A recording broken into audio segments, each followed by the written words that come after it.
apalagi? Fenomena PHK platform Orange. Oke. Menurut lu gimana tuh? Secara bisnis. Secara bisnis, Kalau gue lihat data ya, 2021 itu marketplace paling banyak pengunjungnya itu yang warna hijau. 2021. Gue belum searching ya, coba deh gua search deh. Marketplace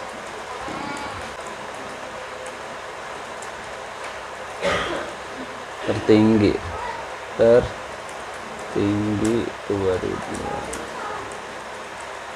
Coba kita lihat 10 e-commerce 2019.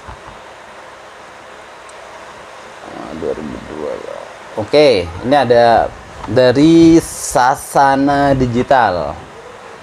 Sebelum kita bahas fenomena tadi, gue penasaran sih marketplace yang yang paling banyak pengguna dan pengunjungnya itu platform yang mana gitu loh. Sebelum nanti kita bahas yang fenomena tadi ya. Terus why terjadi seperti itu? Kalau menurut gue pribadi sih bang, gue udah nggak aneh dan nggak asing sih. Kayak tahun kemarin kan rame tuh marketplace yang si merah banyak. Marketplace hijau juga kayaknya pernah ada beritanya. Sekarang nih booming nih marketplace orange. benar-benar. Cuman yang perbedaan paling mencolok itu kalau teman-teman pengguna LinkedIn ya, itu banyak banget yang akhirnya curhat lah, memberikan sesuatu yang kayak sedih ala-ala drama gitu ya kan. Bahkan banyak teman-teman HR juga yang akhirnya benar-benar tertarik, nyari ya kan, yang benar-benar ex mereka dicari, gue mau, gue pengen, gue prioritasin gitu. Dan fenomena itu beda banget loh dengan case-case sebelumnya gitu loh, dengan platform lain. Itu what happened bang? Oke, ini dari pandangan gue. Yang pertama sih dari lini bisnisnya mereka itu mengurangi cost center sih bang, kayak gitu.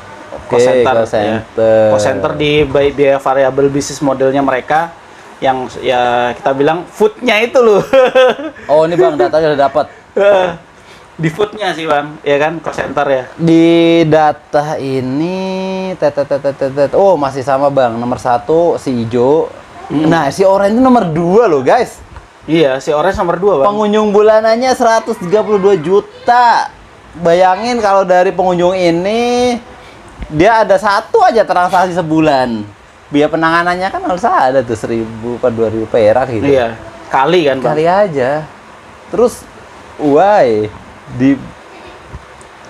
Karena mereka, karena startup ya bang ya. Startup itu kan Startup awalnya dan untuk satu nge-brandingnya lagi, itu. Startup, kedua digital platform. Iya, digital platform itu kan butuh biaya besar. Bisnis prosesnya kan beda dengan bisnis yang lain gitu. Iya. Karena kan di digital platform ini kan membutuhkan apa ya? Apalagi mereka buka yang baru food ya. Food gitu kan.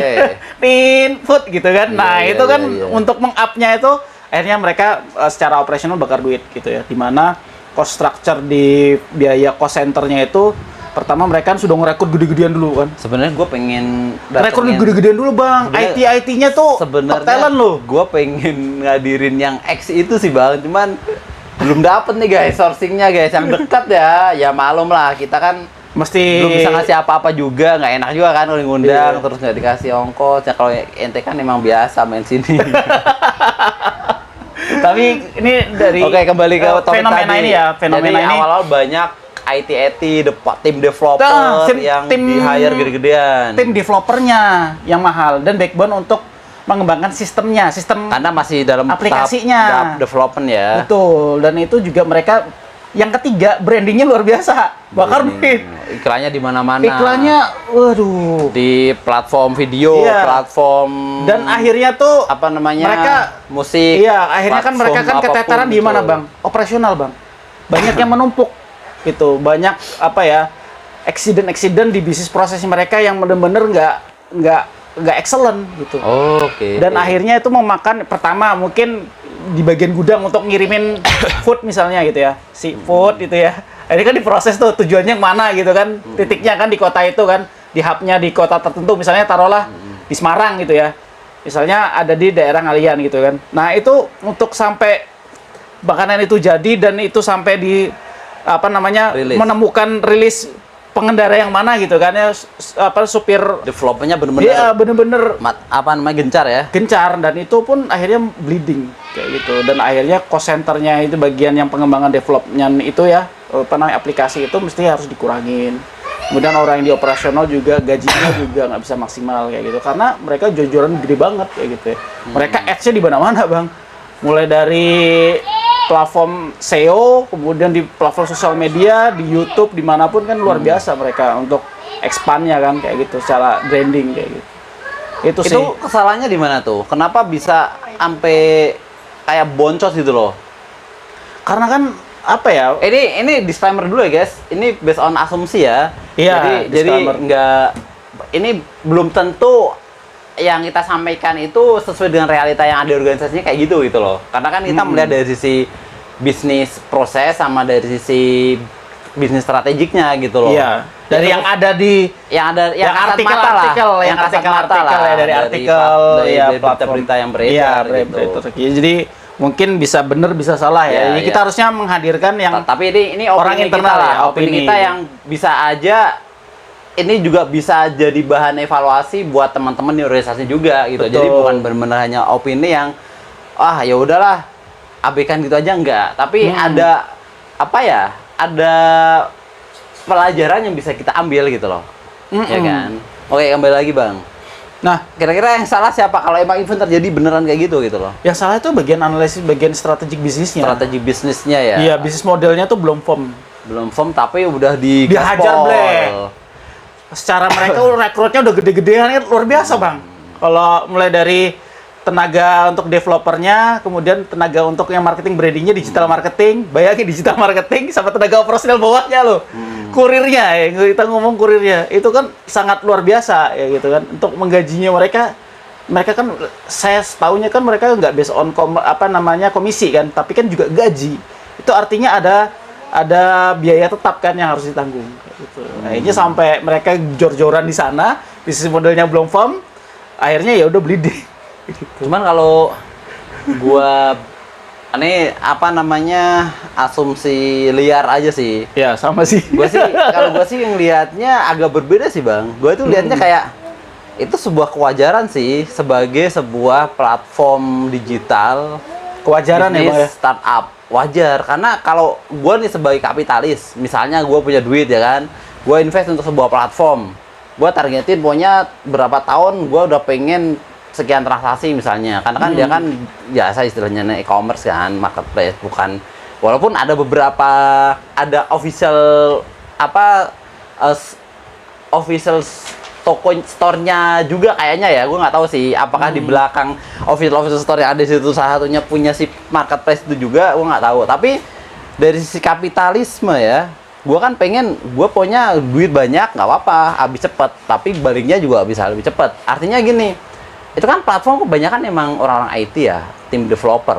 Iya. Karena kan untuk ngebangun itu. Tapi ketika itu sudah settle, terbangun, kayaknya itu mereka udah kayak nggak butuh-butuh banget gitu loh. Paling butuh beberapa buat maintain doang. Tapi kan ada ini bang, namanya promosi.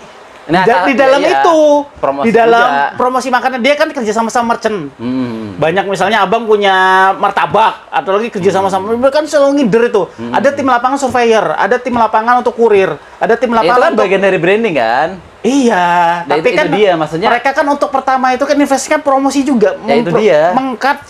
Misalnya kerjasama sama Pak Ade saya lah, akun punya produk ini buah gitu kan. Untuk ini kan salad misalnya. Salad gitu kan. Saladnya harganya 25.000 itu disubsidi sama mereka. Iya, subsidi. Promo harga segini supaya orang banyak yang plus mereka ads juga di macam-macam di YouTube, di apa itu kan juga gede.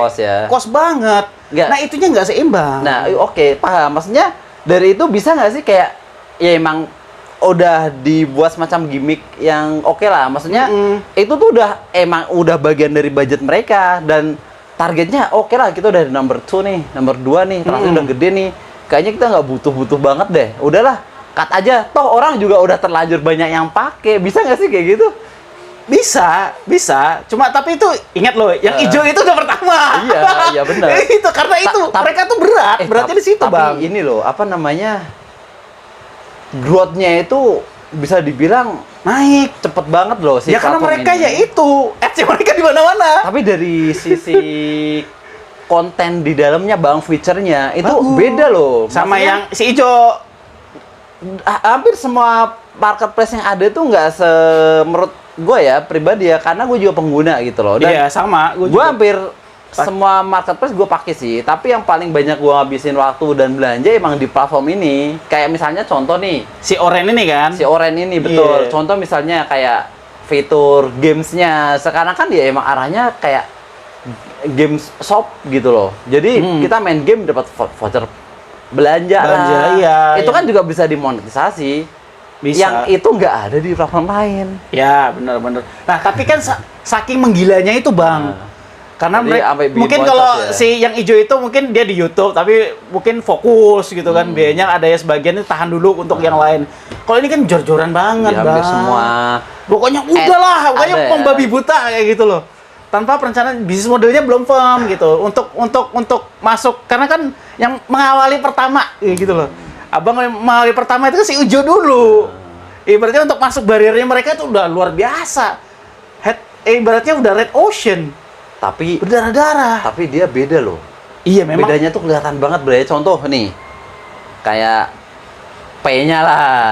Dia punya sendiri. Coba marketplace yang lain. Nggak ada. Masih nggak dari yang lain kan? Iya. Si Dana lah, si Oppo Iya. lah. Tapi kan Dia justru sendiri backbone-nya itu loh. juga biaya. Terus itu dia, maksudnya kan Iya. ketika itu sudah terdevelop dengan Ciamik, ya nggak butuh banget gitu loh. Ya udah. Iya, tapi kan akhirnya ada cost untuk mungkin secara codingnya juga akhirnya butuh orang lagi kan, Bang. Nggak mungkin kan satu orang itu kan karena Iya, gua tahu itu- banget. itu dia. Ah, itu ada biaya itu lagi. Iya, maksudnya gini, itu dia. Emang awalnya untuk memenuhin itu, Iya, tapi ketika akhirnya itu tuh- sudah terpenuhi, bahkan kan fitur terakhir yang Nah, dirilis kita tuh- balik lagi ke strategi bisnis ya, Bang. Kita Oke, mah oke, bisnis oke. model canvassing-nya itu kan. Kalau kita mau bikin model bisnis itu kan kita mau value proposition apa yang kita tawarkan, revenue stream-nya apa gitu, penerimanya dari mana, biayanya apa aja.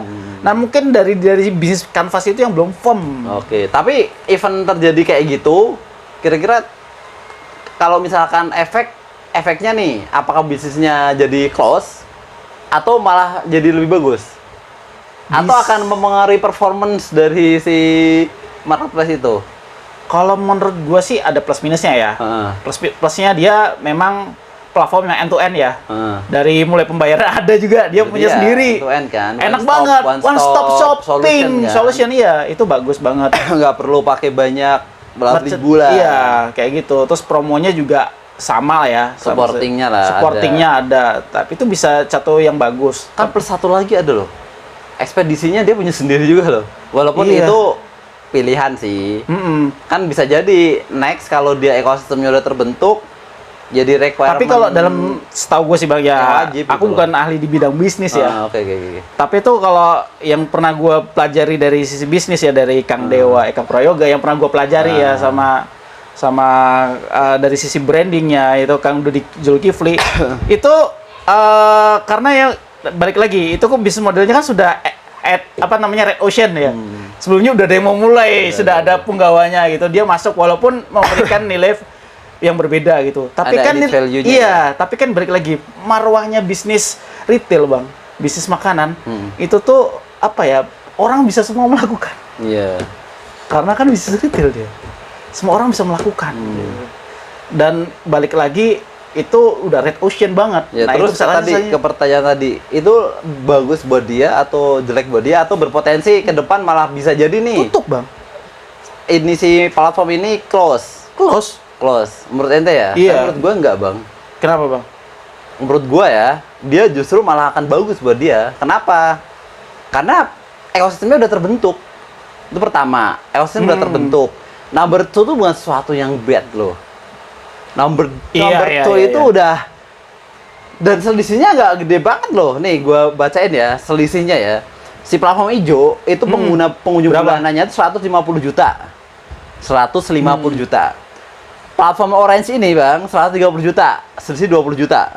Tapi nomor 3-nya Itu siapa? itu platform orange ungu loh. Gua tahu Inisial L, inisial L, L. Oh iya. Ya kan? Belakangnya A. Ya, LZA lah, LZDA nih. Dia cuma 24.000. Jauh sih. Iya. Maksudnya 1-2 ini nih bener-bener kayak ibarat Tapi apa ya? Ibarat MotoGP itu kayak Honda sama Yamaha nih. Nah, balik lagi Bang. Mereka kan sudah plafonnya end to end bagus ya. Itu kan aku bilang tadi kan awalnya kalau sekarang mereka close itu mungkin mereka harus mundur dulu ya. Dan gue lihat nih di aplikasinya tuh nggak ada, ya masih running well gitu loh, nggak ada sesuatu yang berubah. Iya, memang. Karena kan Itu asumsi gue ya. Kenapa Iya. gue bilang itu bagus buat dia? Karena tadi prinsip kapitalisme itu tetap masih berlaku ya, walaupun dia melakukan banyak efisiensi lah, layouting. Tapi secara performa nggak ngurangin apapun. Makanya gue sih melihatnya kayak semacam, ya ini memang fasenya mereka, ya kayak yang sudah-sudah lah, fasenya mereka untuk menghabisi orang-orang yang emang kedepannya ini udah nggak penting lagi gitu loh. Ya. Karena semuanya udah diserap, udah terbentuk jadi sebuah produk dan ekosistem. Gitu. Jadi kan prinsip kapitalis kan kayak gitu, mengambil keuntungan sebesar-besarnya dari membuang yang sudah tidak penting. dari sumber modal yang sekecil-kecilnya gitu. Jadi dia udah di titik menurut gua ya, tapi ya walalam lah, gua nggak ngerti realitanya seperti Ini apa. Tapi lagi asumsi kita ya guys. Tapi kalau menurut gua ya, ini bisa dibuktikan dari beberapa tahun ke depan aja sih. Kalau Ya, kembali lagi dia benar-benar close ya oke. To be true. Tapi kalau ternyata dia makin eksis, berarti ya mungkin kapitalismenya emang udah jalan dan dia merasa menang di situ. Iya, gitu. bisa. Secara Bisa juga sih Bang, bisnis ya. tergantung mereka lagi kan sekarang kan lagi mengefisienkan yang ada di prosesnya mereka kan. Oke. Itu satu Oke, fase ya seperti lompat itu. deh. Itu kan fenomena dari sisi internalnya. Sekarang emang ya kita nggak menutup hal dari tim branding, HR-nya nge-employee branding orang yang X itu emang cukup bagus sih dan cukup berhasil sih menurut gua ya. Ini di luar dari bisnis strategiknya ya, tapi dari sisi Jam ya guys, dari ngomongin bisnis strategik luar biasa kita ya. dari Alhamdulillah sisi, bener. apa namanya, employee brandingnya lah. Itu Iya. Shopee keren loh bang. Lu setuju nggak? Setuju banget. Buktinya apa? Mereka tuh bisa mempromosikan kerana udah mereka PHK, gila gak sih? Iya. Dan ini perlu dicontoh sih. Iya, perlu dicontoh. Gue banyak pengen banget belajar gitu, bisa sampai kayak gitu loh. Jadi HR itu bagian marketing HR itu ada di rekrutmen guys. Nah, Ya, satu gitu. marketingnya ya. Marketing HR itu makanya saya bilang pentingnya branding gitu ya di sosial media dan kita mulai masuk ke platform gitu ya dan kita harus mengkampanyekan apa yang menjadi value perusahaan gitu kan, tagline-nya lah. Tagline-nya misalnya kalau perusahaan apa ya, jangan sebut inilah perusahaan yang bagus, Unilever kan. Unilever itu one stop shopping misalnya kayak gitu. Nah, kalau di Shopee lah one stop shopping solution gitu kan. Nah, itu kan brandingnya mereka bagus gitu ya. Selain itu memang balik lagi Bang, kalau kita udah brandingnya bagus tapi kenyataan di dalam internalnya itu mereka jelek gitu ya. Sama itu aja kan ya? sama aja. Tapi kenyataannya mereka enggak. Enggak kan? Dibuktikan dengan Bagus pertama kan? nih, Nah. gue lihat ya. Ini dari ini ya, apa dari website ya. Dari website dan beberapa temen lah ya, temen yang ada di Shopee gitu ya. Ya nggak banyak sih. Oh, ada teman di sana, Bang? 2-3 orang. nggak Undang banyak. lah ke sini lah. Masih Siap. dia kena layouting nggak? Kena layout nggak? Kena layoff sih dia. Oh, kena juga, cocok. Gimana? Nanti lah, ini insya Allah di video berikutnya ya, biar, Nah, biar seru nih. biar seru, biar kita tuh datanya bener-bener real gitu kan, Bang. Kita valid. Yang ada di lapangan. Iya, makanya kita ngomong di pertama nih, disclaimer-nya ini Ya, asumsi ya. dulu nih, Ini kita udah jujur gitu kan. Nah ini yang pertama yang gue lihat sih Bang, pengembangannya. Iya, pokoknya ada. Mereka punya Shopee Academy, Bos. Wih, mantep itu. Padahal dia Setiap kota loh. Di Semarang Setiap kota ada ya? Shopee Wih. Academy kerjasama sama UMKM. Itu kan luar biasa mereka. Di setiap kota besar gitu ya. Ada namanya Shopee Academy di Jogja ada, di Semarang ada, di Bandung ada, di setiap kota ada gitu.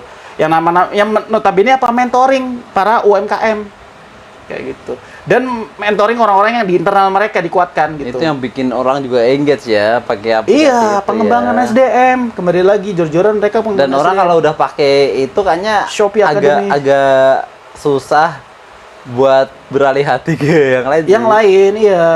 Terus yang kedua, Kecuali ATM atau pura-pura tertentu yang emang ya officially-nya nggak di situ. Oke. Terus yang kedua itu mereka budaya kolaboratif ya. Jadi apa ya, employee-nya itu memang bekerja memberikan ruang gitu sistemnya ya. kan mitra kan. Mitra, iya. Jadi Bukan sebagai employee. bukan, sistemnya mitra. Jadi Kayak yang foodnya itu kan mitra. iya mitra. Jadi Mitra plus di booster dengan tadi apa namanya akademinya ya. nggak sih? akademinya. Belum gitu. yang mitra drivernya Drivernya itu. apa istilahnya sih yang antar-antarnya tuh? Kurirnya. Itu juga dikembangkan juga. Ada SOP-nya, ada trainingnya gitu, ada standarnya, standardization QA-nya, segalanya kayak gitu ya. Dan itu sangat luar biasa kan berkolaborasi kan. Mereka punya kawan yang sifatnya itu permanen gitu ya. Dan mereka yang sifatnya mitra gitu ya. Walaupun banyak mitranya gitu, tapi mereka berkolaborasi gitu. Itu ruang kedua. Ruang yang ketiga ya mereka open fairness gitu. Secara apa namanya pengelolaan KPI-nya, award-nya, gathering-nya itu tidak ada jarak antara direksi gitu ya. Mungkin direksi di ruang pekerjaannya mereka ya duduk di situ ya. Mungkin cerita di perusahaan abang sekarang gitu kan. Jadi di open space yang terbuka mereka bisa ngobrol ini ya sebagai walaupun dia direktur ya sebagai mitra juga ya kan ke apa namanya ke karyawannya juga. Jadi tidak ada jarak kayak gitu.